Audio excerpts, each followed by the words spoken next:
Hello guys! Ayan, bago lang ulit tayo nakapag-vlog ngayon guys kasi nga pumunta kami sa bukid guys at walang signal doon. So, ngayon lang tayo makakapag-post talaga nito guys. Yan na. Pumunta nga pala kami dito sa source ng water ng aming farm. Kasi nga kapag ganitong tag-init guys ay nauubusan ng tubig sa aming farm. Ayan, dito nga pala kami pumunta sa taas ng bundok kasi dito manggagaling ang tubig na gagawa namin ng tangke. So nag-usap-usap na kaming pamilya na itong source ng tubig ay papagawaan namin ng tangke.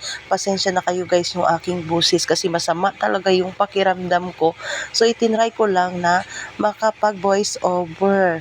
Kasi na-miss ko na mag voice over para sa aking mga video. So ngayon guys, yan inakyat namin yung bundok na yan. Dito lang malapit din sa aming farm para makita namin ang source ng water namin para hindi na kami mahirapang umigib sa itaas kasi nga ang hirap talaga dito guys sa amin kasi nasa ibaba po yung part ng lupa ko. So malapit dito is yung area ni Papa. Kaya napag-usapan namin na yung water na panggagalingan ay paglalagyan ng tangke. So magpo-provide na lang kami ng hose papunta doon sa aming kubo. Napakataas nito guys, dito nanggagaling yung water. Siguro kapag maulan ito ay napakalakas ng tubig.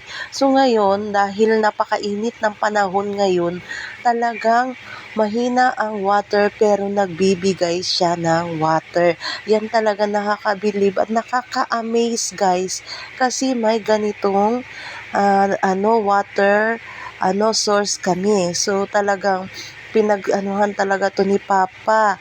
Pinagtiyagaan niyang hanapin kung saan nanggagaling yung water. So, nung nakita namin ito, lalo na ako, na-amaze talaga ako kasi bakit may ganito talaga pala sa bundok para hindi nawawalan ng tubig. Napakaganda, mayroon tayong kalikasan ganito, no? Kaya dapat magpasalamat tayo na mayroong kalikasan nagbibigay ng water para sa ating pang-araw-araw na pangangailangan. So yun guys, tingnan nyo guys, napakaganda ng tubig, napakatamis pa naman kapag galing dito sa bundok. Kaya sa ngayon guys ay paglalaanan namin ng budget. Ito muna yung aming pagkakagastusan ngayon. Ang makapag-provide kami ng hose papunta sa aming kubo. Ang galing talaga ng tatay ko. Meron siya ditong tinatakpan at para makaigib siya ng tubig dito.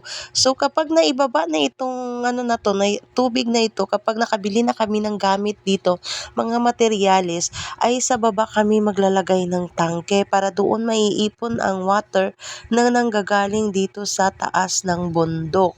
Yan, ini-explain sa amin ni Papa kung paano nga siya ginawa, kung bakit ba meron siyang tinatakpang butas sa kabila at bakit dito ay open. So kapag yan siya, inopen niya, dyan lalabas ang dumi galing dito sa taas kasi nga parang to siya, yung salaan. So yung pupunta dito sa kabila dapat ay yung malinis lang. Ang sabi niya ay lalagyan niya pa ito ng screen para hindi anuhan ng mga dahon. Kasi nga nahuhulog yung mga dahon galing dito sa mga puno kasi nga nasa gitna tayo guys ng kagubatan. Napakaganda dito guys, ang lamig-lamig pa. Ang sarap tumambay dito. Para kang naka-aircon, kaloka. Gusto ko talagang tumambay dyan. Yan, si mama nag-enjoy talaga dyan. Sabi niya, meron na kaming source of water. Thank you guys for watching.